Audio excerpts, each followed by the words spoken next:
बस गुस्से की भावनाएं हैं और गुस्सा कब कहाँ कैसा रूप ले जाए ये लीना को समझना चाहिए। कोई हिंदुओं में भी सर तन से जुदा करने वाला होता तो शशि थरूर ऐसी बात नहीं करते।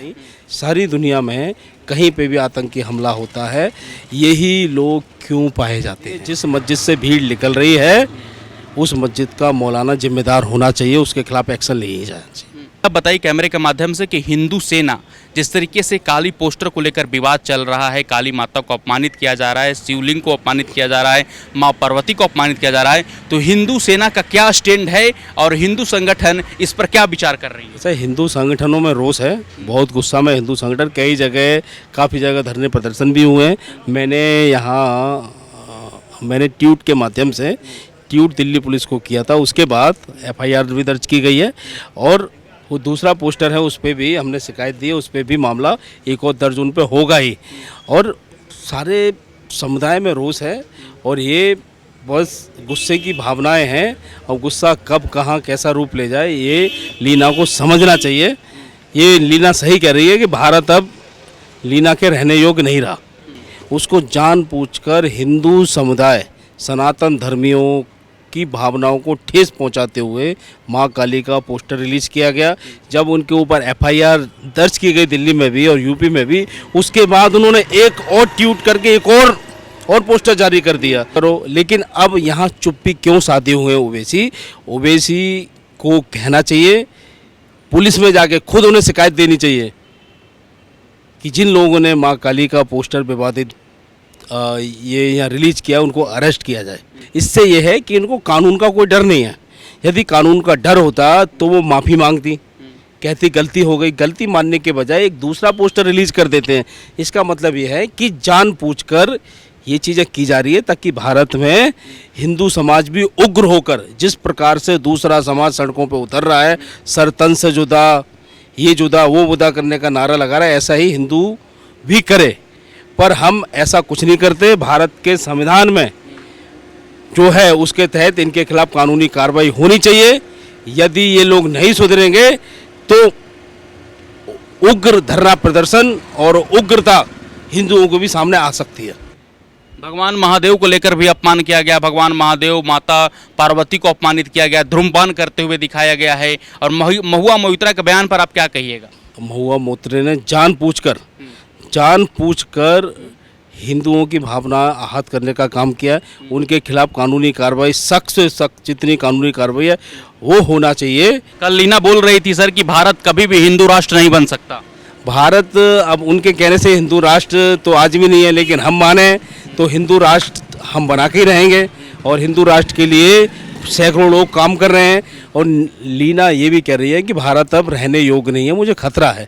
तो मैं आपके चैनल के माध्यम से कहना चाहता हूँ उन तक आप पहुँचाना खबर कि वो जब खतरा यहाँ सुरक्षित महसूस नहीं कर रही तो जहाँ सुरक्षित उन्हें लगता है, खाड़ी देशों में लगता है, पाकिस्तान में लगता है या सीरिया इराक में सुरक्षा महसूस होती है तो वहाँ जा सकती हैं। तो जब रहने योग्य नहीं है, मुझे लग रहा है ये यहाँ अब रहना ही नहीं चाहती है। इसीलिए जानबूझकर बार बार ऐसे ट्वीट और ऐसे पोस्टर जारी कर रहे हैं और भारत की छवि खराब करने की कोशिश कर रहे हैं और साथ ही साथ भारत की कानून व्यवस्था बिगाड़ने का काम कर रहे हैं। तो जितने भी लोग भगवान को नीचा दिखाने का काम कर रहे हैं, हिंदुओं को नीचा दिखाने का काम कर रहे हैं, वो खुद ही नीचा दिख रहे हैं और खुद ही उनको सज़ा भी मिल रही है। और साथ ही साथ भारत का कानून अभी सक्षम है, लीना भी सलाखों के पीछे जाएगी। शशि थरूर कांग्रेस नेता है, वो भी कह रहे हैं कि महुआ मोइत्रा सही बोल रही हैं जो ममता बनर्जी के सांसद हैं। अब सपोर्ट की बात कर रहे हैं, सही और गलत, तो यहाँ पे यदि कोई हिंदुओं में भी सर तन से जुदा करने वाला होता तो शशि थरूर ऐसी बात नहीं करते। आखिर क्या वजह है गुप्ता जी कि उदयपुर में हत्या होती है तो एक विशेष समुदाय का नाम आता है, अमरावती में हत्या होती है तो एक विशेष समुदाय का नाम आता है? आखिर क्या वजह है कि हत्यारे एक विशेष धर्म और विशेष समुदाय से ही आते हैं और सिर कलम कर कर चले जाते हैं, खुलेआम वीडियो बनाते हैं, प्रधानमंत्री मोदी को धमकी भी देते हैं? मैं यहाँ साफ बोलूँगा, जिहादी मानसिकता वाले जो लोग हैं वो सब मुस्लिम समाज से आते हैं। और जितने भी, यही इंडिया में नहीं, सारे भारत दुनिया भर में आप देखिए जितनी भी आतंकवादी घटनाएं हो रही हैं वो सब इन्हीं समुदाय के लोग हैं। इसमें हम नहीं बोल रहे कि हम ही बोल रहे हैं जिहादी मानसिकता के लोग, नहीं, सारी दुनिया में कहीं पे भी आतंकी हमला होता है, यही लोग क्यों पाए जाते हैं? जो सेकुलर लोग हैं उनको ये जवाब देना चाहिए, ओवैसी साहब को जवाब देना चाहिए। यहाँ हम जोड़ रहे हैं हिंसा से, मुसलमान ठीक है, गलत है, ठीक है, लेकिन हर बार ऐसी घटना पूरी दुनिया में होती है तो आपके ही लोग, आपके समाज और आपके समुदाय का नाम क्यों आता है? इसीलिए आता है क्योंकि आप हिंसक हो, आप सही सुनता नहीं हो, आप में सहनशीलता नाम की कोई चीज़ ही नहीं है। आपने इस वक्त पूरी दुनिया में बम ब्लास्ट करके आतंक फैलाने का काम किया है।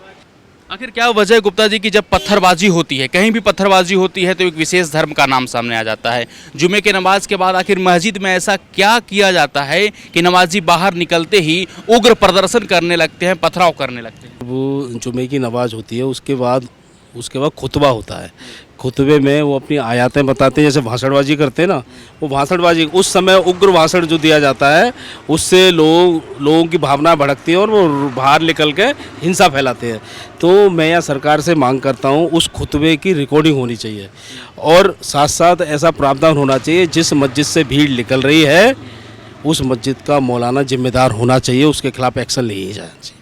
मदरसों पर भी आए दिन लगातार सवाल उठ रहे। केरल के राज्यपाल है आरिफ मोहम्मद खान, उन्होंने खुद कहा है कि मदरसों की शिक्षा प्रणाली पर उन्होंने सवाल उठाया है और कहा है कि मदरसों में ऐसी कुछ शिक्षा दी जाती है जिससे लोग कट्टरपंथी का रूप ले रहे हैं, जिहादी का रूप ले रहे हैं। हाँ, शिक्षा तो ऐसे दी जाती है जब उनके समाज के व्यक्ति, आरिफ मोहम्मद खान बोल रहे हैं, वो खुद मुस्लिम है, वो ऐसी बात बोल रहे हैं तो ली जाती होगी। तो इन सब चीज़ों पर रोक लगनी चाहिए और जितने भी मदरसों में ऐसी हिंसक बढ़ावे वाली चीज़ें और ये उग्रता की बात की जाती है उन सब मदरसों को बंद कर देना चाहिए।